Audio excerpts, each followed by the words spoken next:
बच्चों, पिछले वीडियो में हमने गांधी जी की नमक यात्रा को स्पष्ट कीजिए और सविनय अवज्ञा आंदोलन की कार्य योजना बताइए, इस प्रश्न का अध्ययन कर चुके थे। और इस वीडियो में, इस पार्ट ये दूसरा वीडियो है भारत में राष्ट्रवाद का, ये दूसरा वीडियो है। इसमें हम इसके आगे के प्रश्नों का अध्ययन करेंगे।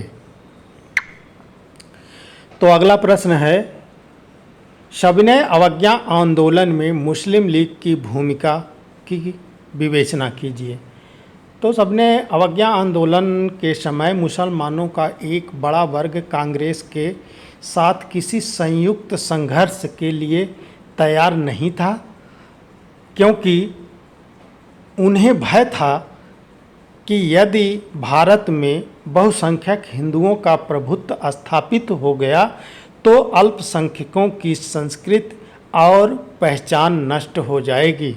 अतः इस आंदोलन में मुसलमानों के एक बड़े वर्ग ने भाग नहीं लिया। अगला प्रश्न, सविनय अवज्ञा आंदोलन में दलित वर्ग की भूमिका की विवेचना कीजिए। तो कांग्रेस ने दीर्घकाल तक दलितों की समस्या पर ध्यान नहीं दिया, क्योंकि वह रूढ़वादी सवर्ण हिंदुओं, सनातनपंथियों से भयभीत थी। दलित नेता पिछड़े वर्गों की समस्या का अलग राजनीतिक समाधान ढूंढना चाहते थे। उन्होंने दलित के लिए विधानसभाओं में पृथक निर्वाचिका की व्यवस्था किए जाने पर बल दिया।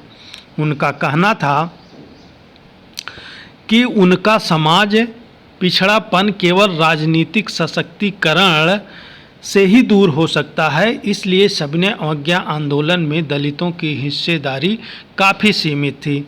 महाराष्ट्र तथा नागपुर में दलितों के संगठन काफ़ी शक्तिशाली थे, इसलिए इन प्रदेशों में बहुत कम दलित ने सविनय अवज्ञा आंदोलन में भाग लिया।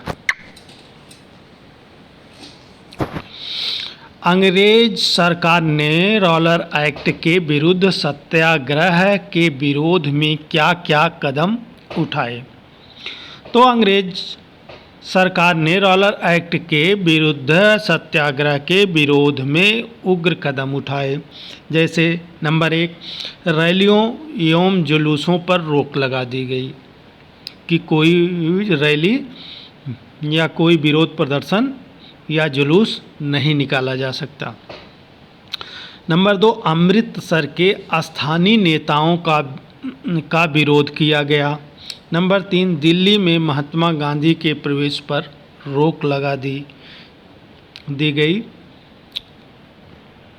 इस प्रकार अंग्रेज़ों ने इस रॉलर एक्ट के विरुद्ध सत्याग्रहियों के विरोध में उग्र कदम उठाए। पूना पैक्ट पर एक संक्षिप्त टिप्पणी लिखिए। दलितों के प्रसिद्ध नेता डॉक्टर भीमराव अंबेडकर ने दलितों के लिए विधानसभाओं में पृथक निर्वाचन क्षेत्रों की व्यवस्था करने की मांग की थी। 1932 में ब्रिटिश प्रधानमंत्री मैकडॉनल्ड ने अपना प्रसिद्ध सांप्रदायिक पंचाट घोषित किया, जिसके अनुसार दलितों के लिए भी पृथक निर्वाचिका की व्यवस्था की गई। गांधी जी ने इसका विरोध किया और आमरण अनशन पर बैठ गए। अंत में डॉक्टर अंबेडकर तथा गांधी जी के बीच एक समझौता हो गया, जिसके अनुसार दलित वर्गों को प्रांतीय एवं केंद्रीय विधान परिषदों में आरक्षित सीटें मिल गई, परंतु उनके लिए मतदान सामान्य निर्वाचन क्षेत्रों में ही होना था। तो इस प्रकार अंग्रेज़ों ने 1932 में जो सांप्रदायिक पंचायत घोषित किया उसमें दलितों के लिए पृथक निर्वाचिका की व्यवस्था की थी, जिसका विरोध गांधी जी ने किया था। बाद में गांधी जी और अंबेडकर जी के बीच पूना पैक्ट होता है और उसमें ये कहा जाता है कि दलित वर्गों के लिए प्रांतीय एवं केंद्रीय विधान परिषदों में आरक्षित सीटें कर दी जाएंगी, जिस पर वे ही चुनाव लड़ेंगे, लेकिन चुनाव निर्वाचन सामान्य तरीके से होगा। अल्लूरी सीताराम राजू पर एक संक्षिप्त टिप्पणी लिखिए।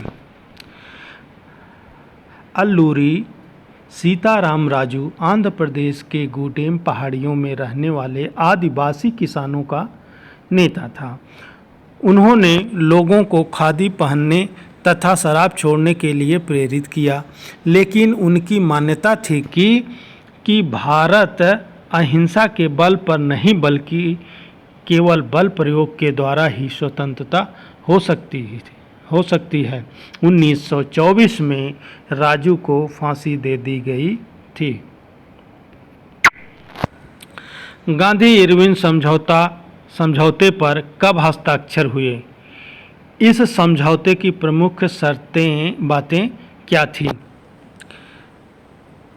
तो 5 मार्च 1931 को गांधी इरविन समझौते पर हस्ताक्षर हुए।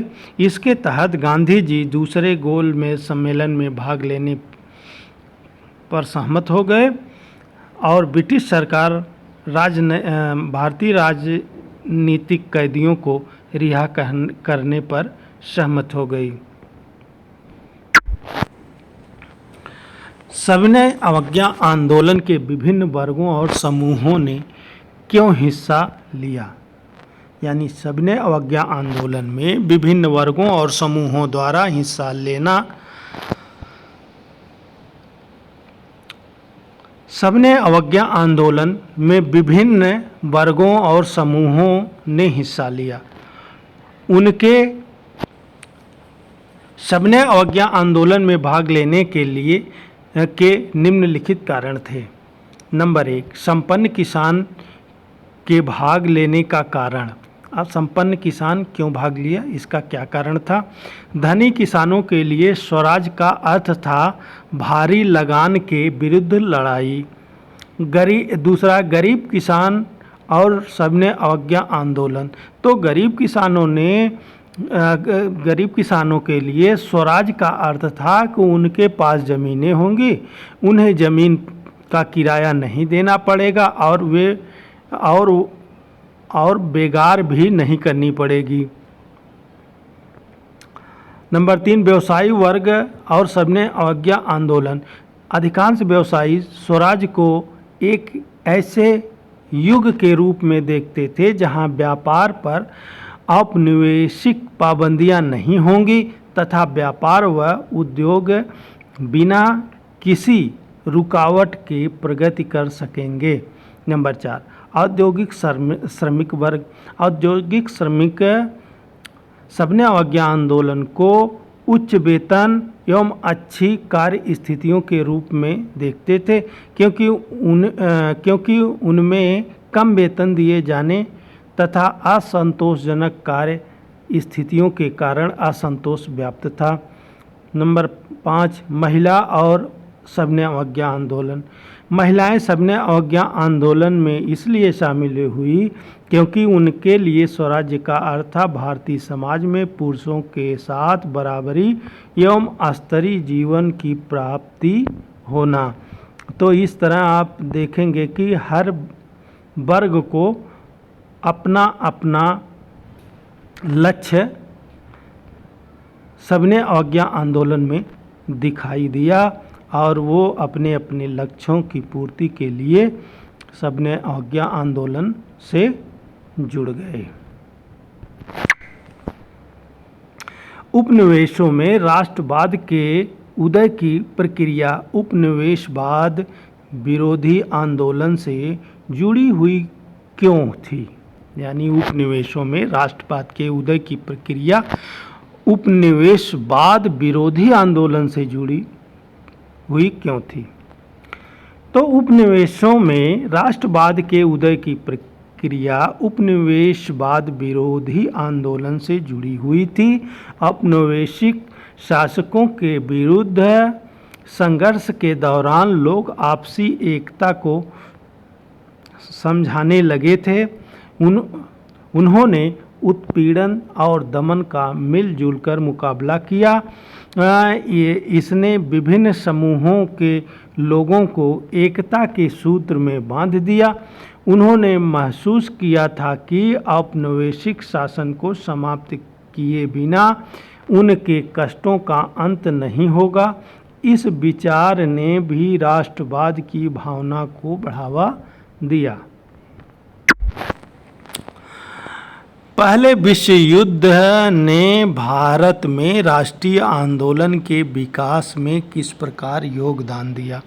अब इस प्रश्न का मतलब है कि प्रथम विश्व युद्ध ने राष्ट्रीय आंदोलन के विकास में किस प्रकार योगदान दिया, क्या उसका योगदान है और कैसे है, इसको स्पष्ट करना है।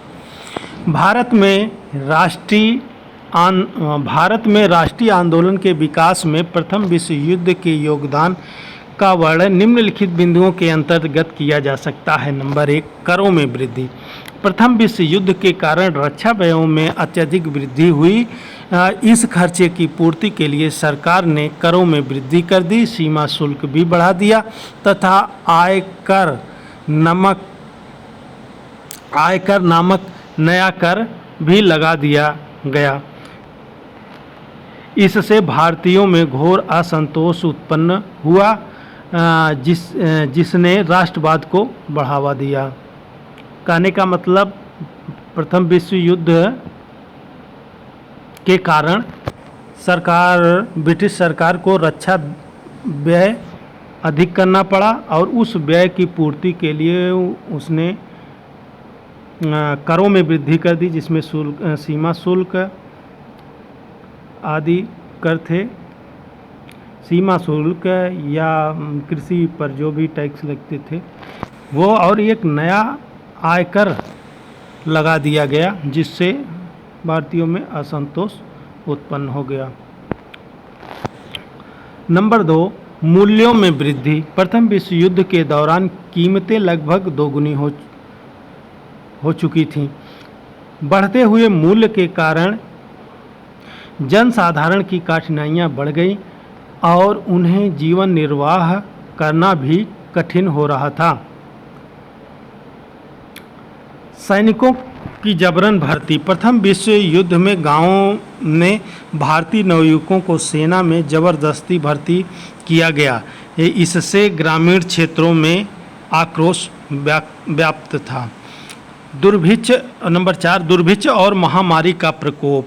1918-19 तथा 1920-21 में देश में खाद्यान्न पदार्थों की कमी हो गई। उसी समय फ्लू की महामारी फैल गई।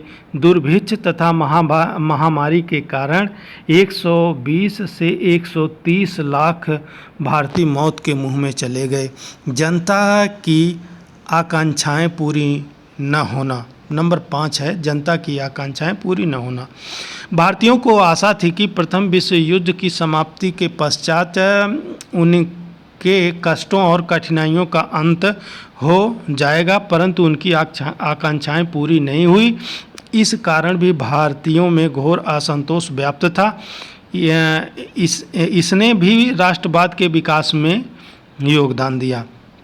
तो जनता को यह विश्वास था कि प्रथम विश्व युद्ध के बाद जो है हमारी समस्याओं का समाधान हो जाएगा, क्योंकि गांधी जी से भी अंग्रेज़ों ने यही बात की थी कि प्रथम विश्व युद्ध के बाद भारत को स्वतंत्रता मिल जाएगी और इस विश्व युद्ध में आप हमारी मदद कीजिए।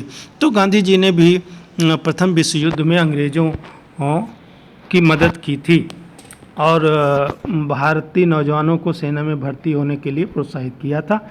इसीलिए कभी कुछ लोगों ने महात्मा गांधी को सेना में भर्ती कराने वाले सार्जेंट के नाम से भी टिप्पणी किया।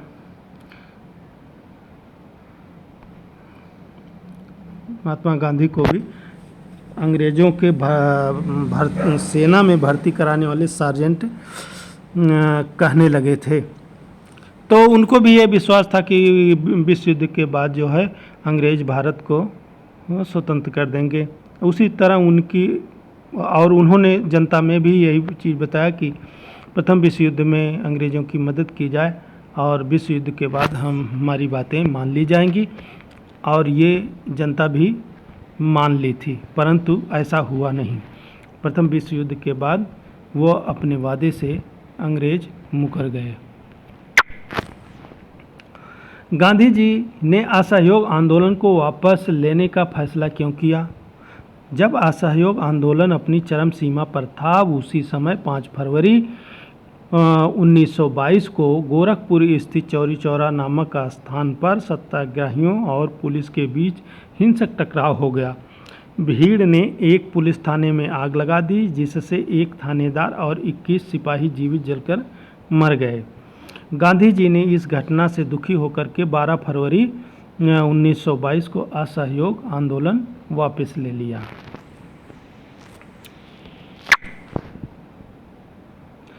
सत्याग्रह पर महात्मा गांधी के विचार बताइए। सत्याग्रह के विचार में सत्य की शक्ति पर आग्रह तथा सत्य की खोज पर बल दिया गया। सत्याग्रह पर महात्मा गांधी के विचार निम्नलिखित हैं। नंबर 1, सत्याग्रह सक्रिय प्रतिरोध है। सत्याग्रह निष्क्रिय प्रतिरोध नहीं बल्कि सक्रिय प्रतिरोध है। सत्याग्रह शारीरिक बल नहीं। गांधी जी के अनुसार सत्याग्रह शारीरिक बल नहीं, सत्याग्रह अपने शत्रु को कष्ट नहीं पहुंचाता, वह अपने शत्रु को विनाश नहीं चाहता। सत्याग्रह के प्रयोग में प्रतिशोध या दुर्भावना की भावना नहीं होती है। नंबर 3, सत्याग्रह शुद्ध आत्मबल। सत्याग्रह शुद्ध आत्मबल है। सत्य ही आत्मा का आधार होता है, इसलिए इस बल को सत्याग्रह की संज्ञा दी गई। आत्मा ज्ञान मुक्त होती है। यह प्रेम से ओतप्रोत अहिंसा सर्वोच्च धर्म है। तो इनके ये विचार थे, जो हो सकता है कि जो लिखा है, जो हमने पढ़ा, वो कम समझ में आया हो। तो मैं यूँ बता दूं कि सत्याग्रह एक सक्रिय प्रतिरोध है। कहने का मतलब है कि सत्याग्रह है निष्क्रिय नहीं है बल्कि सक्रिय है और प्रतिरोध है यानी विरोध है। सत्याग्रह शारीरिक बल नहीं है, यानी सत्याग्रह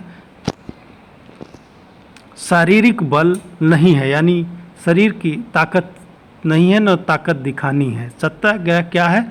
इसका उद्देश्य ये नहीं कि शत्रु को कष्ट पहुँचे, शत्रु का नाश हो, बल्कि सत्याग्रह के प्रयोग में प्रतिशोध या दुर्भावना की भावना नहीं होती, यानी यह है किसी दुर्भावना से ग्रसित नहीं होता है। ये अपने सत्य के आधार पर शत्रु को विवश कर देता है। आज भी कुछ लोग कहते हैं सत्य में बहुत ताकत होती है, सत्य में वो जयते, सत्य की हमेशा विजय होती है। तो उसी पर आधारित यह सत्याग्रह था। और सत्याग्रह शुद्ध आत्मबल है। इसका अर्थ है कि सत्याग्रह आत्मा का बल है, यानी जो सत्य है उस पर अटल होना और आत्मबल बल पैदा करना इसका मूल आधार है। तो इस तरह आप इसको समझ जाएंगे सत्याग्रह पर गांधी जी के क्या विचार है कि सत्याग्रह क्या है। साइमन कमीशन पर टिप्पणी लिखिए। 1927 में ब्रिटिश सरकार ने एक वैधानिक आयोग का गठन किया, जिसके अध्यक्ष सर जॉन साइमन थे।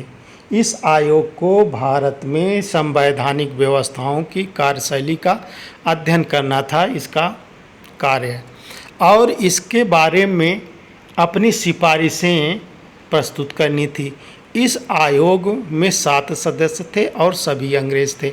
इसलिए भारतवासियों ने साइमन कमीशन का बहिष्कार करने का निश्चय किया। 1928 में जब साइमन कमीशन भारत पहुंचा तो उसका स्वागत साइमन कमीशन वापस जाओ यानी साइमन कमीशन गो बैक के नारे और काले झंडे से किया गया। कांग्रेस, मुस्लिम लीग तथा अन्य सभी दलों ने साइमन कमीशन के विरुद्ध प्रदर्शन में भाग लिया। लाहौर में लाला लाजपत राय के नेतृत्व में एक जुलूस निकाला गया। इसमें अंग्रेज पुलिस ने लाला लाजपत राय पर लाठियां बरसाई जिससे वे बुरी तरह घायल हो गए थे। कल्पना कीजिए कि आप सिविल नाफरमानी आंदोलन यानी सिविल अवज्ञा आंदोलन में हिस्सा लेने वाली महिला हैं। बताइए कि इस अनुभव का आपके जीवन में क्या अर्थ होता है। तो ये हम पढ़ देते हैं। संभवतः यह प्रश्न न पूछा जाए लेकिन देख लीजिए। सिविल नाफरमानी आंदोलन में महिलाओं के रूप में भाग लेने पर मेरे अनुभव। नंबर 1, महिलाओं द्वारा आंदोलन में भाग लेना।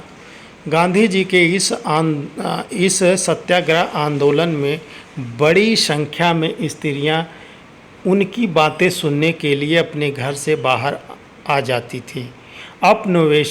दूसरा है औपनिवेशिक कानूनों का विरोध करना और जेल जाना। उस समय हम महिलाओं में बड़ा जोश था। मैंने अन्य महिलाओं के साथ अनेक जुलूसों में भाग लिया, नमक बनाकर कानून तोड़ा, विदेशी कपड़ों तथा शराबों की दुकानों पर धरना दिया, सरकार के दमनकारी नीति अपनाते हुए अनेक महिलाओं को गिरफ्तार कर जेल भेज दिया। हमें जेल जाते समय तनिक भी डर नहीं लगा और हंसते हंसते अपने आप को गिरफ्तारी के लिए प्रस्तुत किया। नंबर 3, शहरी क्षेत्रों में उच्च जाति की महिला तथा ग्रामीण क्षेत्रों में संपन्न किसान परिवार की महिलाओं का सक्रिय होना। इस आंदोलन में मैंने यह अनुभव किया कि शहरी क्षेत्र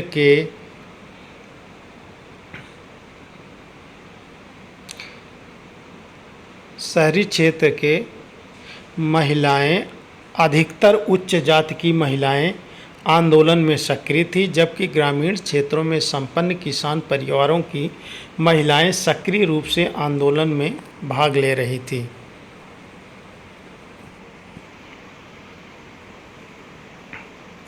नंबर 4, राष्ट्रीय सेवा करने की प्रेरणा। गांधी जी के कहने पर हम महिलाओं को राष्ट्र की सेवा करने की प्रेरणा मिली। मैंने अनुभव किया कि मेरा कार्य केवल घर चलाना, चूल्हा चौका संभालना, अच्छी माँ एवं अच्छी पत्नी की भूमिका निभाना ही नहीं बल्कि राष्ट्र की सेवा करना भी है। राजनीतिक नेता पृथक निर्वाचिका के सवाल पर क्यों बटे थे? यह प्रश्न है। पृथक निर्वाचिका के प्रश्न पर राजनीतिक नेताओं का बटा हुआ होना। भावी विधानसभाओं में प्रतिनिधित्व के प्रश्न पर राजनीतिक नेताओं में तीव्र मतभेद थे।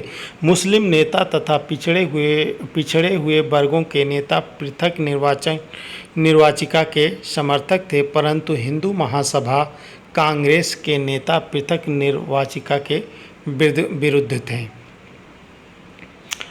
नंबर 1, मुस्लिम लीग के नेताओं द्वारा पृथक निर्वाचिका का समर्थन। मुस्लिम लीग के नेताओं की मान्यता थी कि भारतीय मुसलमान सामाजिक, आर्थिक, शैक्षिक और राजनीतिक क्षेत्रों में पिछड़े हुए हैं, अतः उनके राजनीतिक हितों की रक्षा के उद्देश्य से पृथक निर्वाचिका की व्यवस्था बनाए रखी जाए। अनेक मुस्लिम नेता भारत के अल्पसंख्यकों के रूप में मुसलमानों की स्थिति को लेकर चिंतित थे। उनको भय था कि बहुसंख्यक हिंदुओं का वर्चस्व स्थापित होने पर उनकी संस्कृति और पहचान नष्ट हो जाएगी। मोहम्मद अली जिन्ना, मोहम्मद इकबाल आदि मुसलमानों की मांग का नेतृत्व मुसलमानों की मांग यानी मोहम्मद अली जिन्ना और मोहम्मद इकबाल आदि मुसलमानों की मांग का नेतृत्व कर रहे थे। नंबर 2, दलित नेताओं द्वारा पृथक निर्वाचिका का समर्थन। अनेक दलित नेता पिछड़े हुए वर्गों की समस्याओं का अलग राजनीतिक समाधान ढूंढना चाहते थे। कांग्रेस ने लंबे समय तक दलितों की समस्या पर ध्यान नहीं दिया, इसलिए उन्होंने दलित वर्गों के लिए पृथक निर्वाचिका की मांग की। दलित के प्रसिद्ध नेता डॉक्टर अंबेडकर ने दूसरे गोलमेज सम्मेलन में पृथक निर्वाचन की व्यवस्था पर बल दिया। कांग्रेस के नेताओं द्वारा पृथक निर्वाचिका का विरोध। कांग्रेस के नेता राष्ट्रीय एकता के प्रबल समर्थक थे। वे संपूर्ण भारत को एकता के सूत्र में बांधे रखना चाहते थे। उनकी मान्यता थी कि पृथक निर्वाचिका की व्यवस्था को बनाए रखने से विभिन्न संप्रदायों एवं समुदायों में ईर्ष्या एवं द्वेष की भावना बढ़ेगी तथा राष्ट्रीय एकता को आघात पहुँचेगा। नंबर 4, हिंदू महासभा के नेताओं द्वारा पृथक निर्वाचिका का विरोध। 1928 में आयोजित किए गए एक सर्वदलीय सम्मेलन में हिंदू महासभा के नेता M.R. जयकर ने पृथक निर्वाचिका का विरोध किया। रोलर एक्ट क्या था? गांधी जी द्वारा रोलर एक्ट के विरोध किए जाने का विवरण दीजिए। तो रोलर एक्ट भारतीय राष्ट्रीय आंदोलन की बढ़ती हुई लोकप्रियता से ब्रिटिश सरकार बड़ी चिंतित थी। अतः उसने राष्ट्रवादियों के दमन के लिए एक कठोर कानून बनाने का निश्चय किया। मार्च 1919 में इम्पीरियल लेजिस्लेटिव काउंसिल ने रोलर एक्ट पारित किया। इस कानून के द्वारा ब्रिटिश सरकार को राजनीतिक गतिविधियों का दमन करने तथा राजनीतिक बंदियों का 2 वर्ष तक बिना मुकदमा चलाए जेल में बंद रखने का अधिकार मिल गया था। इससे भारतीयों में तीव्र आक्रोश उत्पन्न हुआ। गांधी जी द्वारा रोलर एक्ट का विरोध। गांधी जी ने रोलर एक्ट का विरोध किया और इसके विरुद्ध सत्याग्रह आंदोलन चलाने का निश्चय किया। उन्होंने संपूर्ण देश में 6 अप्रैल 1919 को हड़ताल करने का आह्वान किया। गांधी जी के आह्वान पर विभिन्न स्थानों पर हड़ताल की गई और रैली जुलूसों का आयोजन किया गया। रेलवे वर्कशॉप्स में श्रमिक हड़ताल पर चले गए। ब्रिटिश सरकार की दमनकारी नीति। ब्रिटिश सरकार ने इस जन आंदोलन को कुचलने के लिए दमनकारी नीति अपनाई। सरकार ने अमृतसर में अनेक राष्ट्रवादी नेताओं को गिरफ्तार कर लिया। गांधी जी ने दिल्ली में प्रवेश करने पर पाबंदी लगा दी गई। गांधी जी को दिल्ली में प्रवेश करने पर पाबंदी लगा दी गई। रोलर एक्ट के विरोध करने के लिए 10 अप्रैल 1919 को अमृतसर में लोगों की एक विशाल जुलूस निकाला। यानी रोलर एक्ट के विरोध करने के लिए 10 अप्रैल 1919 को अमृतसर में लोगों ने एक विशाल जुलूस निकाला। पुलिस ने इस शांतिपूर्ण जुलूस पर गोलियां चलाई, जिससे उत्तेजित होकर लोग बैंक, डाकघर, रेलवे स्टेशन पर हमला करने लगे। अमृतसर में मार्शल लॉ लागू कर दिया गया और जनरल डायर ने सेना की कमान संभाल ली। 13 अप्रैल 1919 को अमृतसर के जलियांवाला बाग में एकत्रित शांतिपूर्ण लोगों पर जनरल डायर के सैनिकों ने अंधाधुंध गोलियां चलाई, जिससे सैकड़ों लोग मारे गए। शहरों में असहयोग आंदोलन की प्रगति की विवेचना कीजिए। शहरों में आंदोलन के धीमे पड़ने के क्या कारण थे? शहरों में असहयोग आंदोलन की प्रगति का विवेचन निम्नलिखित बिंदुओं के अंतर्गत किया जा सकता है। नंबर 1, विद्यार्थियों, शिक्षकों एवं वकीलों की भूमिका। असहयोग आंदोलन के दौरान शहरों में हजारों विद्यार्थियों ने स्कूल कॉलेज छोड़ दिए। मुख्याध्यापकों एवं शिक्षकों ने त्याग पत्र सौंप दिए। वकीलों ने मुकदमा लड़ना बंद कर दिया और बड़ी संख्या में आंदोलन में भाग लिया। नंबर 2, परिषद चुनाव का बहिष्कार। मद्रास के अतिरिक्त अधिकतर प्रांतों में परिषद चुनाव का बहिष्कार किया गया, लेकिन मद्रास में गैर पंडितों द्वारा गठित जस्टिस पार्टी ने परिषद चुनाव का बहिष्कार नहीं किया। नंबर 3, आर्थिक मोर्चे पर असहयोग आंदोलन का प्रभाव। आंदोलन के दौरान विदेशी वस्तुओं का बहिष्कार किया गया। शराब की दुकानों पर पिकेटिंग को मैं पहले बता चुका हूँ। पिकेटिंग का मतलब जो किसी भी फैक्ट्री या शॉप या कारखाने का जो मुख्य गेट होता है उसको जाम करके धरने पर बैठना ही पिकेटिंग है। तो कोष्टक में धरना लिखा गया है। पिकेटिंग की गई और विदेशी कपड़ों की होली जलाई गई। फलतः विदेशी कपड़ों का आयात आधा रह गया और भारतीय कपड़ा मिलों तथा हथकरघों का उत्पादन बढ़ गया। शहरों में असहयोग आंदोलन के धीमे पड़ने के कारण कालांतर में शहरों में असहयोग आंदोलन धीमा पड़ने लगा। इसके निम्नलिखित कारण थे। महंगा कपड़ा। खादी का कपड़ा मिलों में बड़े पैमाने पर बनने वाले कपड़ों के मुकाबले प्रायः महंगा होता था और निर्धन लोग उसे नहीं खरीद सकते थे। नंबर 2, वैकल्पिक भारतीय संस्थानों की स्थापना की धीमी प्रगति। असहयोग आंदोलन के दौरान ब्रिटिश संस्थानों का बहिष्कार तो किया गया, परंतु वैकल्पिक भारतीय संस्थानों की स्थापना नहीं की गई थी। फलतः विद्यार्थियों और शिक्षक सरकारी स्कूलों में लौटने लगे और वकील पुनः सरकारी न्यायालयों में वकालत करने लगे। असहयोग आंदोलन के कारणों का विश्लेषण कीजिए।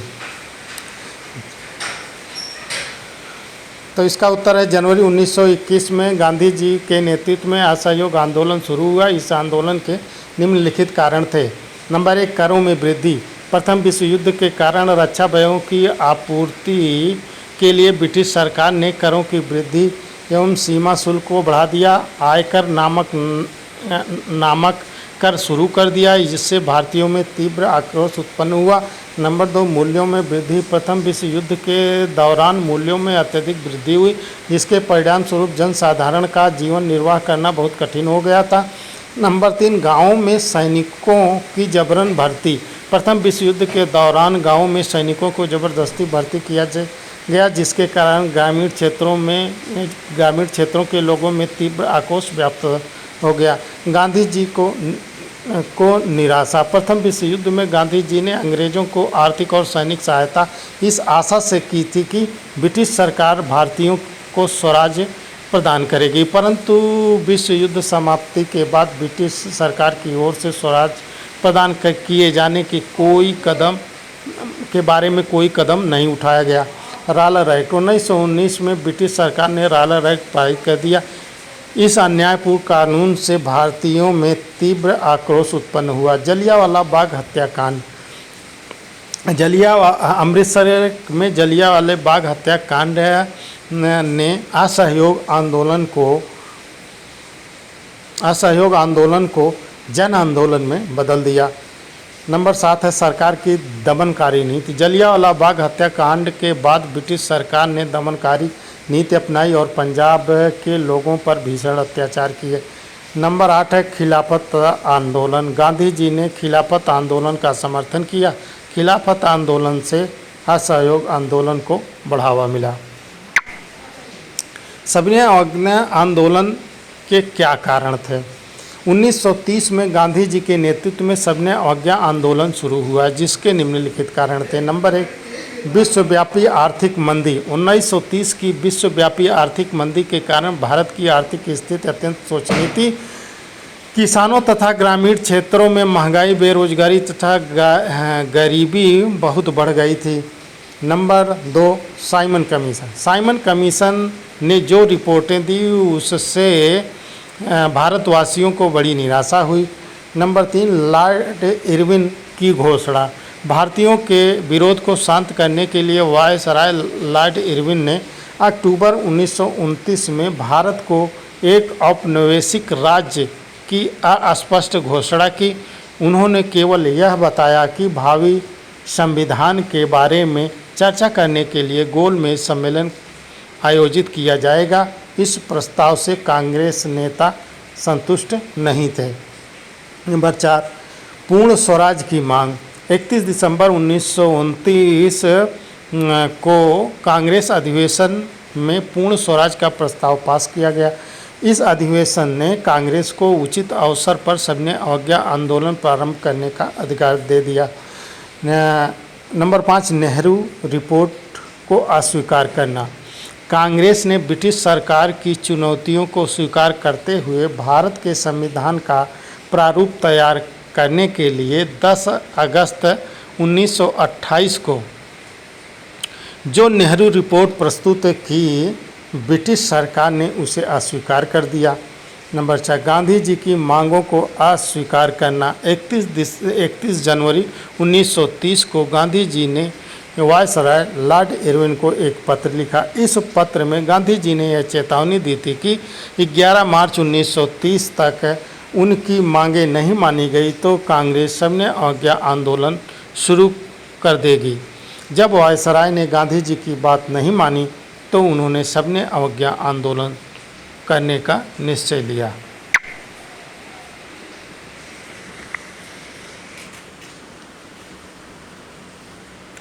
सविनय अवज्ञा आंदोलन की प्रगति का वर्णन कीजिए। इस आंदोलन का क्या महत्व था?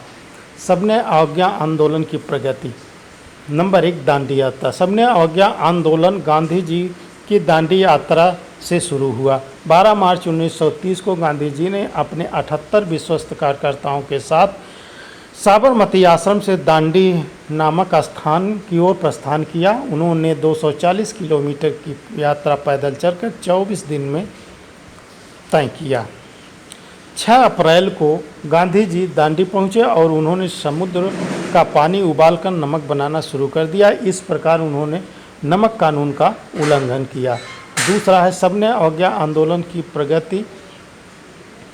शीघ्र ही सविनय अवज्ञा आंदोलन संपूर्ण देश में फैल गया। अनेक स्थानों पर लोगों ने नमक कानून तोड़ा और सरकारी नमक कारखानों के सामने प्रदर्शन किए, विदेशी वस्तुओं का बहिष्कार किया तथा शराब की दुकानों पर धरना दिया।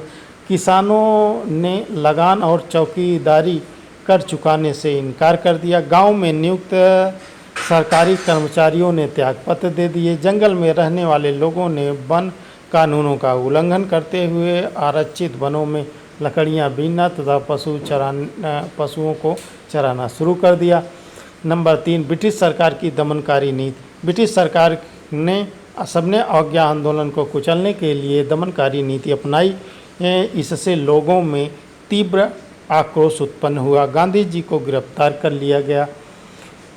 नंबर 4, गांधी इरविन समझौता। 5 मार्च 1931 को गांधी जी तथा वायसराय लॉर्ड इरविन के बीच एक समझौता हो गया, जिसमें गांधी इरविन समझौता, जिसे गांधी इरविन समझौता के नाम से जानते हैं।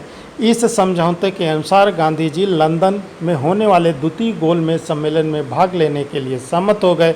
इसके बदले में सरकार ने भारत में राजनीतिक बंदियों को रिहा करना स्वीकार कर लिया। नंबर 5, सविनय अवज्ञा आंदोलन का पुनः प्रारंभ। द्वितीय गोलमेज सम्मेलन की असफलता के बाद गांधी जी ने 1932 में सविनय अवज्ञा आंदोलन पुनः शुरू कर दिया। सरकार ने आंदोलन को कुचलने का भरसक प्रयास किया। 1 वर्ष तक सविनय अवज्ञा आंदोलन चला, परंतु धीरे धीरे आंदोलन शिथिल पड़ने लगा। अतः 1934 में गांधी जी ने सविनय अवज्ञा आंदोलन को समाप्त कर दिया। सविनय अवज्ञा आंदोलन का महत्व। राष्ट्रीय आंदोलन की प्रगतिशील एवं व्यापक बनाना, यानी राष्ट्रीय आंदोलन को प्रगतिशील और व्यापक बनाना। सविनय अवज्ञा आंदोलन ने राष्ट्रीय आंदोलन को गतिशील और व्यापक बनाया। नंबर 2, महिलाओं में जागृति। इस आंदोलन के फलस्वरूप महिलाओं में जागृति उत्पन्न हुई। नंबर 3, निडरता, साहस और राष्ट्रीयता का संचार। असहयोग आंदोलन ने देशवासियों में निर्भीकता, साहस और राष्ट्रीयता की भावना का संचार किया। नंबर 4, ब्रिटिश साम्राज्य को चुनौती। सविनय अवज्ञा आंदोलन में लोगों ने अन्यायपूर्ण एवं दमनकारी औपनिवेशिक कानूनों का उल्लंघन किया। प्रथम विश्व युद्ध ने भारत में राष्ट्रीय आंदोलन के विकास में किस प्रकार योगदान किया? प्रथम विश्व युद्ध ने भारत में राष्ट्रीय आंदोलन के विकास में किस प्रकार योगदान दिया? ये तो प्रश्न शायद हो चुका, ये दोबारा है, इसको देख लेते हैं। वैसे हमारे समझ से इस प्रश्न पर चर्चा हो चुकी है, चलो देख लेते हैं। प्रथम विश्व युद्ध का भारतीय राष्ट्रीय आंदोलन का व्यापक प्रभाव पड़ा। यथा जैसे भारतीयों में आत्मविश्वास की भावना का जागृत होना। प्रथम विश्व युद्ध में भारी संख्या में भारतीयों को सेना में भर्ती किया गया। यूरोपीय देशों में स्वतंत्र वातावरण और लोकतांत्रिक संगठनों का उन पर प्रभाव पड़ा। युद्धों के अनुभव से उन्हें अपनी क्षमता पर विश्वास हुआ। आर्थिक प्रभाव, युद्ध में रक्षा व्यय की पूर्ति के लिए करों में वृद्धि की गई तथा युद्ध के दौरान कीमतें में भी तेजी से वृद्धि हुई, जिसका जनसाधारण पर आर्थिक प्रभाव पड़ा। अतः युद्ध के बाद राष्ट्रीय आंदोलन में जनसाधारण ने खुलकर भाग लिया। सांप्रदायिक एकता, प्रथम विश्व युद्ध के बाद तुर्की के प्रश्न का हल नहीं किए जाने से भारतीय मुसलमान अंग्रेज़ों के विरोधी हो गए। फलतः 1916 में कांग्रेस और मुस्लिम लीग ने लखनऊ में समझौता हुआ तथा दोनों ने राष्ट्रीय आंदोलन में एक दूसरे के सहयोग देने का निश्चय किया। 4 number, defence of India act और राष्ट्रीय आंदोलन में तेजी। अंग्रेज सरकार ने भारत में क्रांतिकारी गतिविधियों को रोकने के लिए डिफेंस ऑफ इंडिया एक्ट 1915 ईस्वी में लागू किया। इसके बाद तो क्रांतिकारी आंदोलन कम होने के बजाय तेज हो गया। तो इस प्रकार हम लोगों ने भारत में राष्ट्रवाद चैप्टर के सभी प्रश्नों का लगभग अध्ययन कर चुके हैं। अब भारत में राष्ट्रवाद के जो बहुविकल्पी प्रश्न हैं, कुछ इम्पॉर्टेंट बहुविकल्पी प्रश्नों को करा दिया जाएगा और ये चैप्टर समाप्त हो जाएगा। इसके बाद अगला वीडियो जो बनेगा वो भूगोल से बनेगा। भूगोल से बने या अगली इकाई अर्थव्यवस्था से। इतिहास का जो कोर्स है वो पूरा हो गया है। इतिहास वाले पार्ट का इतने से ही आएगा, क्योंकि और चैप्टरों को निकाल दिया गया है कोविड-19 की वजह से। तो इतिहास में यूरोप में राष्ट्रवाद और भारत में राष्ट्रवाद, ये 2 चैप्टर महत्वपूर्ण हैं। इसका वीडियो बना दिया गया है, अब आप लोग इसको देख लीजिएगा। अगला वीडियो जो बनेगा भूमंडलीकरण का बनना, ये जो है अगला चैप्टर होगा।